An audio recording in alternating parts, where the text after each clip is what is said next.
Hey everybody, last lesson in chapter 8. What we're taking a look at here is how has the cultural identity of America changed over time. We're looking at how we as Americans are different. Remember the time frame that we're talking about here. The roaring 20s is 1920 through about 1929. And what we've looked at in the past so far has been some of the ways America was changing politically, how America was changing socially with things like the new morality, the challenging of traditional morals.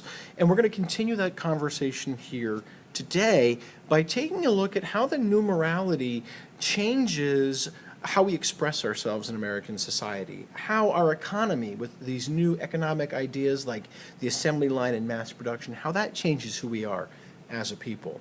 So let me give you some examples.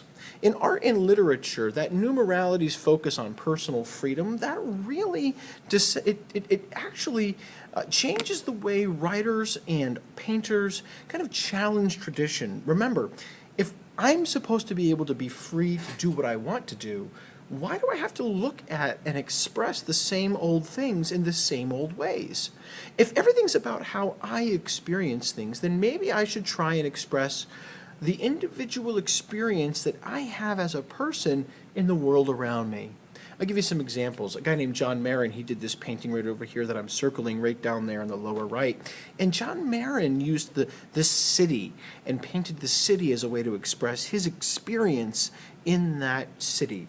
Georgia O'Keeffe, a different painter, she uses flowers and wildlife, and you can see hers right above John Marin's, I circled it in red, to express how she understands the world around her. You know, writers do the same sort of thing. Writers like T.S. Eliot looked at the world around us and how we're buying all this new stuff that we make and how people are exploring and experiencing new things. And T.S. Eliot's going to say that these things are out there, but that we as people on the inside, our spirits, who we are, that we've lost that. Other artists like Ernest Hemingway are going to look at the world around us and say, you know, how has World War I changed us as a people? What's different about us because of the violence of World War I? You know, other writers will take a look at how we have just become superficial as a society, like F. Scott Fitzgerald, who wrote The Great Gatsby, and how we as a people care more about stuff and money than who we are on the inside. So these are all examples of how our art and our literature will change because we begin to explore what it means to express ourselves as people thanks to that new morality. New things and new ways of expressing ourselves appear in other ways as well in the 1920s. For example, mass media. Since so many more people have radios and we can broadcast radio waves over long distances, well, that means all of a sudden that we begin to see for the first time a mass culture where everyone in America, regardless of where you live, shares the same experience. We're going to the same ball games, we're going to the same movies, we're listening to the same radio programs, listening to the same songs. Where we live doesn't change what we're exposed to. You know, before the 1920s, people that were out in the state of Oregon are going to have a way different experience culturally than people down in Florida.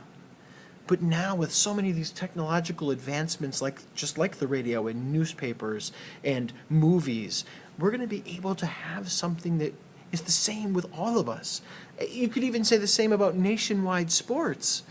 Now, sports, it just isn't about your little teeny tiny town and what's going on there. It's about nationwide events, whether it's Babe Ruth becoming hugely popular because he is such a home run hitter, and everyone, even outside of New York, knows who the Babe is because he is just larger than life.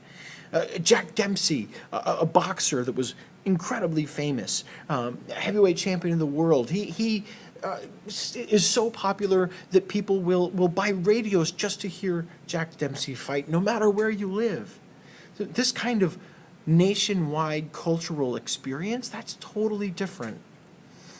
You know, and cultural experiences, I don't want you to think that everything is like nationwide now. That's not necessarily the case. There are definitely cultural experiences that are different depending on where you live, what race you are, what religion you are, etc. Let me show you what I mean. So One way in which society will change in the 1920s comes with the Great Migration, because we have so many people moving from the South to the North, African Americans primarily, looking for those factory jobs for World War I. That Great Migration is really interesting, because what you've done is you've taken African Americans that before had been spread out all throughout the South, farmers primarily, sharecropping, and we've said, we want you to migrate to big urban cities in the North and live close together, packed together. That creates an energy. It says that African Americans, for the first time as a cultural force in America, have really big populations living close together. So all of a sudden we get new experiences, we get new cultural expressions as we have so many more people coming together and sharing their ideas. This gets a name because it starts in Harlem. It's called the Harlem Renaissance, but it spreads across the country. It goes to Chicago and Detroit and Los Angeles and all the other cities around the North, and even into the South, where we have large numbers of African Americans. And writers recognize this, like Claude McKay, Langston Hughes, and they express it in really interesting ways that large numbers of African Americans are now seeing, like, for example, actual defying of racism in writing, racial pride, proud to be African American. These are really big deals, because prior to this, we saw African Americans having their voices set aside, pushed aside because of white racism. And now we have large enough populations of African Americans in cities that these voices resonate. They're heard for the first time. They're not pushed aside. And we start to see it not just in writing, but in so many other ways as well.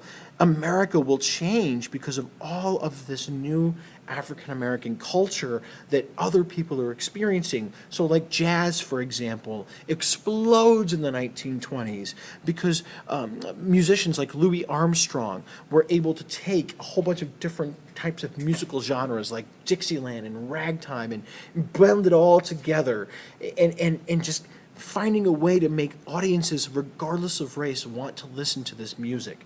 And so we begin to see everyone listening to jazz, white, black, Latino, it doesn't matter. We start to see the blues really talk about and emerge from African American spirituals. We see Josephine Baker become a worldwide Broadway star, not just here at home, but around the world. So African Americans really begin to culturally influence the world around them, thanks to the Great Migration bringing them so close together and allowing them to share ideas, to share space, to share inspiration. And if that means we have a stronger, more vibrant African American community in cities, it also means that we're going to have a stronger, more vibrant African American political community. And here's the example of what I'm talking about. In the 1920s, prior to the 1920s, and even into it, most Americans will vote for Lincoln and Republicans, because that was the party that Lincoln came from. And of course, Lincoln passed the Emancipation Proclamation. But what we see is that's not enough. It's not enough for black voters anymore. They don't want to simply take whatever the Republican Party has given them. They want more. They want more. I'll give you some examples. The NAACP, which we had talked about founding before, continues its fight against lynching. But others begin to say that more has to be done. A Jamaican immigrant, for example, a guy named Marcus Garvey, he actually says that instead of whites and blacks trying to get along, whites and blacks should separate. His argument is we don't need white America to be successful. He says the NAACP is asking white people to stop being racist, and that doesn't make sense. Instead, what we should do is say, if you choose to be racist, you make that choice, but we don't need you. Let's create a new group, the Universal Negro Improvement Association, that's going to say we should have full and separate independence from whites. Even if that means we have our own country here in North America or we have to go someplace else, we should do it. We should gain economic and political power by educating ourselves for ourselves. It's a very dangerous message, saying that large numbers of African Americans should stop asking white America to treat them the same and instead say, forget you, white America. We're going to treat ourselves as better and find independence ourselves. This is really, really, really important because, as you might imagine, the FBI is going to look at this and say, whoa, whoa, whoa, whoa, whoa, this is dangerous. People might get violent. And so we'll actually see the FBI deport Marcus Garvey. They'll kick him out. They'll say, you're not welcome here. And deport him back to Jamaica. This just, I hope, gives you some idea of how 1920s society empowers people, individuals, but also communities like the African American community. And we'll do more with this in class tomorrow.